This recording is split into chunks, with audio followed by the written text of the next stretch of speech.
Mr. President. The senator from Connecticut. Thank you, Mr. President. I come to the floor today first to talk about the Build Back Better budget. This is an opportunity for this country to get it right. For far too long, millionaires and billionaires, corporations in this country have accrued more and more wealth, have paid less and less taxes, while average Americans have seen the cost of living rise, their lives get more difficult, and Washington do virtually nothing about it. We're going to make a huge down payment in fixing that imbalance. The Build Back Better budget, which we will begin considering tomorrow, it's going to lower costs for Americans. We're talking about the cost of Medicare, making sure that seniors get a benefit for things like vision and dental, lower the cost for families like child care costs. The presiding officer and I are amongst the few parents of relatively young or school-aged children. We know the cost of child care today can bankrupt families that don't have the incomes that we do. It's going to cut taxes for American families, but the right American families, people that are making $30,000, $60,000 a year, that's who needs a tax break, not the billionaires and the millionaires. It's create millions of jobs while tackling the climate crisis. Come to Connecticut, we have renewable energy companies building jobs all over our country, but they're having to compete with other nations that are making big investments in climate, which are creating their own renewable energy economies. Somebody is going to capture millions and millions of jobs in wind and solar and geothermal and electric cars. It should be the United States. And lastly, we're going to pay for this by asking the wealthy to pay their fair share. Not more as a percentage of income than anybody else, but their fair share. We got corporations, some of the biggest in America, that are paying virtually no taxes today. All of the wealth that's being accumulated by the CEOs of these massive internet companies, virtually untaxed. That has to change. That has to change. I'm excited to be a part of this process. As I said, we have the chance to tackle the climate crisis and create millions of new jobs. We can and have to do both. You saw the new report challenging us, right? The facts are dire with respect to what has already happened as this planet has warmed. But what that report says is that the next 8 years are critical. The decisions we make in this decade will determine whether there is a livable planet for our children. That's our obligation, but here's our opportunity: create millions of new jobs. In Connecticut, we have solar companies, advanced battery companies, fuel cell companies that are just waiting for the U.S. government to create a market for their technologies in the way that so many other countries around the world are doing. We have the chance to invest in community violence intervention programs and save lives. This is part of the Build Back Better agenda. President Biden has made it clear that if you want to tackle the epidemic of gun violence in this country, then you have to invest in communities in need. If you take a look at what drives violence and exposure to violence in this country, the number one correlative factor is income. The poorer you are, the more likely you are to be the victim of violence. By investing in communities that have high rates of violence and not coincidentally high rates of poverty, you are reducing violence in this nation. And we have so many examples of programs like Project Longevity in New Haven and Bridgeport, Connecticut, for example, that show when you wrap services around a small subset of at-risk families and at-risk young people, you can dramatically lower the rates of violence in this country. And by the way, that puts people to work too, creating these investments in violence programming. And then we have a chance to transform our rail system and create jobs, speed up our commutes, and address the climate crisis. And we're making a big down payment in the bipartisan infrastructure bill, $66 billion for rail. And I hope to see an additional down payment in the budget reconciliation process. But investing in rail, it's kind of the holy grail because it creates short-term jobs as we rebuild our decrepit rail lines. It speeds up commutes for people. That just makes their lives better, more time with family. But it also creates a lot of economic development potential. Companies want to locate here when they can get their people faster from point A to point B. Boston to New York, Boston to DC is about half the distance as Beijing and Shanghai, but it takes twice the amount of time to get from those two spots in the United States as it does in Asia. We're way behind the curve in investment in high-speed rail, and that's hurting us economically. But of course, an investment in rail is also about addressing the climate crisis because the only way to make a dent in transportation emissions is to move people out of cars, especially during the period of time in which we're ramping up the deployment of electric vehicles, and get those individuals into trains, get people out of planes and into trains, especially in a corridor like the Northeast where the trains are electrified, right? Where these are cleaner trains than in other parts of the country. We have a real opportunity if we get more people onto trains by investing in them to address the climate crisis. So, Mr. President, I want to just spend a moment really telling my colleagues the both responsibility and opportunity that we have. Millionaires, billionaires, and corporations are doing better than ever before in this country. Regular people are hurting. They want a government that's responsive to that. We need to address the huge costs people are having to pay today. We need to cut taxes for regular people. We need to create jobs, solve the climate crisis, and ask those that are doing very well, the top 0.1%, to pay their fair share. Mr. President, I want to make a few remarks on the situation in Afghanistan, and I'd ask unanimous consent that they appear in the record as separate remarks.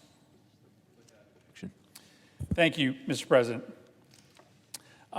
As the Taliban continues this rapid advance into territory that had been controlled by the Kabul-based Afghan government, there's going to be a lot of hand-wringing in Washington, especially amongst those who cheered our open-ended occupation of Afghanistan for the last 20 years. Those that opposed President Biden's plan to leave are going to engage in a battery of I told you so's and blame the president for the Taliban's march on Kabul. But the Taliban's surge isn't a reason for the United States to reverse course and put massive troop presence back into the country. No, the Taliban surge is actually a reason to stick to the withdrawal plan, because the complete, utter failure of the Afghan National Army, absent our handholding to defend their country, is a blistering indictment of a failed 20-year strategy predicated on the belief that billions of U.S. taxpayer dollars could create an effective, democratic central government in a nation that's never had one, and a Western-modeled army structure populated by troops that were willing to die to preserve a government. Staying one more year in Afghanistan means we stay forever, because if 20 years of laborious training and equipping of the Afghan security forces had this little impact on their ability to fight, then another 50 years wouldn't change anything. If we choose to keep spending trillions of dollars in Afghanistan until that nation is a fully functioning democracy and their security forces can by themselves repel extremist attack, then we are never, ever leaving. Now, I went to Afghanistan 4 times in 6 years, from 2007 to 2013. And each time what struck me most was the heroism, the patriotism, the capability of our soldiers. Too many of them never came home. Too many others came home with injuries that changed their lives. Many of them were from my home state. But also, each time I went to Afghanistan, I also met with a new, impressive American general who had just recently arrived in country for his short 12-month tour. Each walked me through a PowerPoint presentation detailing how the previous general hadn't made that much progress in training the Afghan security forces and how this general would change course and finally get it right. This cycle of failure, readjustment, and continued failure must have played out over a dozen times in Afghanistan between our arrival there and the beginning of the Biden administration. And the Taliban took full advantage. Now, President Trump made a little-notice decision to stop publicizing the estimates of how much territory the Taliban controlled in Afghanistan, no doubt because the news, especially in the last 5 years, got worse and worse. Yes, the Taliban is moving quickly towards regional capitals right now, but they have been gaining territory for nearly a decade. That trend is just accelerating now. One repeating mistake was our belief that we could create the Afghan National Army from our own mold. Now, our country's sense of nationalist patriotism, which inspires Americans to put their lives on the line for the flag and what it represents, it does not have a corollary in Afghanistan. But we didn't get that. We had no sense of how competing tribal and ethnic affiliations made creating this common military purpose difficult. And each time our military leaders and our on-the-ground trainers, they started to learn about these local nuances and started adapting their methods, they were sent home because their deployment was done and a new deployment of Americans arrived to start from scratch and start making the same mistakes again. Our military leaders are incredibly capable, but we gave them an impossible task. Our presence in Afghanistan also created a deadly feedback loop where Taliban and terrorist recruiters easily and eagerly scooped up trainees, chomping at the bit to fight the Americans. For instance, research suggests that in the northwest of Pakistan, where the Taliban and allied groups organized, our drone attacks actually led to increased, not decreased, numbers of Taliban fighters. Bombs falling from pilotless flying machines more often killed innocent civilians instead of enemy combatants. And this simply caused more anger against the United States and our Afghan government allies and more interest in locals to join the fight against us.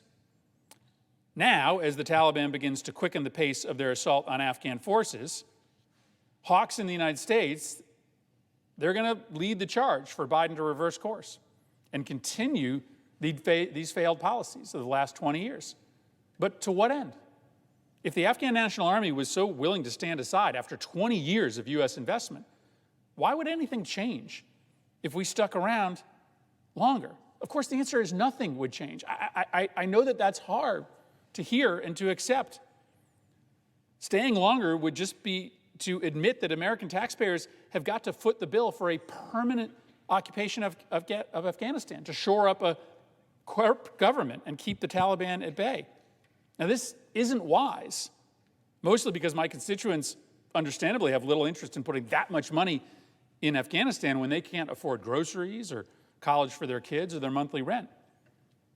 The Taliban are bad guys, but so are the leaders who rule Turkmenistan or Equatorial Guinea or Kazakhstan or North Korea, amongst others. But we can't afford as a country to invade and displace every brutal regime in the world. Now, what my constituents do care about is preventing another attack on American soil, which is why thousands of our brave men and women in uniform made the ultimate sacrifice fighting in Afghanistan. That's why we went there in the first place. And so if spending trillions to fight the Taliban was vitally necessary to this project, then the American public would probably back the investment. But right now it isn't necessary.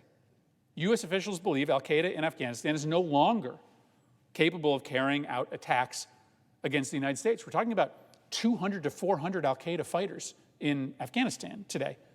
Now, this is likely because the Taliban is seeking a less contentious relationship with the United States and therefore has promised to deny al-Qaeda a safe haven. Now, I get it. Assurances from the Taliban are of very limited value, but our intelligence collection on al-Qaeda is good enough to be able to monitor the Taliban's compliance and adjust accordingly. Now, I understand how difficult it is to watch the Afghan National Army refuse to defend its territory, to watch the Taliban move so quickly into provincial capitals. I understand how infuriating it must be for families who lost loved ones in Afghanistan to see these gains be eliminated so quickly. But let's understand, finally, what would have happened if President Biden had chosen to keep 2,500 troops in Afghanistan. 2,500 troops is not a sufficient number to repel this offensive. Our military leaders have been crystal clear that a minimum of 8,500 troops are required to provide any modicum of support necessary to keep the Taliban's gains to a crawl. That's how many troops were there at the beginning of Trump's term, but as part of his agreement with the Taliban, he drew down the numbers to 2,500, a force size completely inadequate to stop any Taliban advance. And the only reason why those 2,500 soldiers didn't get overrun by the Taliban is because, as part of the Trump-Taliban agreement, the Taliban promised to hold off on attacks until the United States had withdrawn. So if President Biden decided to keep our open-ended mission to support the Afghan military against the Taliban, he would have had to surge troop levels back to 8,500. Every single troop in Afghanistan costs over $1 million a year. Now, never mind the complete unwillingness of the American public to support yet another Afghanistan troop surge, the cost of this escalation would have just been indefensible. The Afghan military, on paper, is far superior a fighting force to the Taliban. The Afghan National Army has approximately 3 times the number of soldiers. The Afghan National Army has an air force. The Taliban doesn't. The Afghan National Army's equipment and weapons, thanks to the United States, are much more sophisticated and deadly. The United States trains that force. We pay their salaries. We support them. But despite this advantage, despite 20 years and trillions of dollars of investment, they are losing to the ragtag Taliban badly. This isn't a reason for the United States to re-escalate. This is evidence of the wisdom and courage of President Biden's decision to withdraw. Our counterterrorism mission in Afghanistan is going to remain, but we should refuse as a nation to remain in forever wars that don't make our nation safer.